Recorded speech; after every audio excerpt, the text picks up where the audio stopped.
Friends, நம்ம ஊர் பார்த்தீங்கன்னா நாமக்கல் மாவட்டம் புதன்சந்தைக்கு பக்கத்தில் அகரம்னு சொல்லிட்டு ஊர். நம்ம ஏலூர் பஞ்சாயத்துக்கு உட்பட்டுங்க ரோடு பறித்து போட்டுங்க 1 மாதத்துக்கு மேலே ஆகுது. இந்த இடம் இப்படியே இருக்குதுங்க.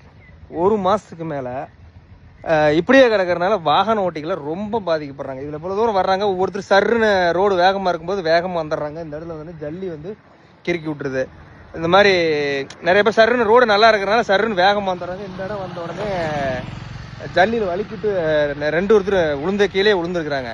எதுக்காக போடுறேன்னா அது அவேர்னஸ் பதிவுக்காக தான் போடுறேன். இது சீக்கிரம் அதை சரி பண்ணி கொடுத்தா நல்லாயிருக்கும். ஏன்னா அது கரெக்டாக ஏலூர் பஞ்சாயத்தில் வருதுன்னு வச்சுக்கோங்களேன். பறித்து போட்டு 1 மாதத்துக்கு மேலே ஆயிடுச்சுங்க. 1 மாதத்துக்கு மேலேயே இருக்கும்.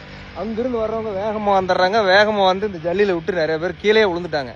இதை பறித்து போட்டவங்க சீக்கிரமாக அந்த தார் ரோடை போட்டு விடுங்க. நன்றி. இதில் பாருங்கள் எவ்வளோ சிரமமாகுதுன்னு மட்டும் பாருங்கள். வண்டி வேகமாக வருதுங்க. திடீர்னு பிரேக் அடிச்சு ரொம்ப தடுமாட்டமாயிடுறாங்க. 2 வீலரும் சரி காரும் சரி எவ்வளோ பாதிப்படைகிறாங்கன்னு வச்சுக்கோங்களேன். அங்கேருந்து வர்ற வண்டி சல்லுன்னு வேகமாக வந்துடுறாங்க. 2 வீலர் வரவங்க கிறுக்கி விட்டு 2 ஒருத்தர் கீழேயும் விழுந்துடுறாங்கன்னு வச்சுக்கோங்களேன். அதுக்காக தான் இந்த பதிவு போகிறேன். சீக்கிரம் முடிஞ்ச வரைக்கும் அந்த ரோடை போட்டு விடுங்க.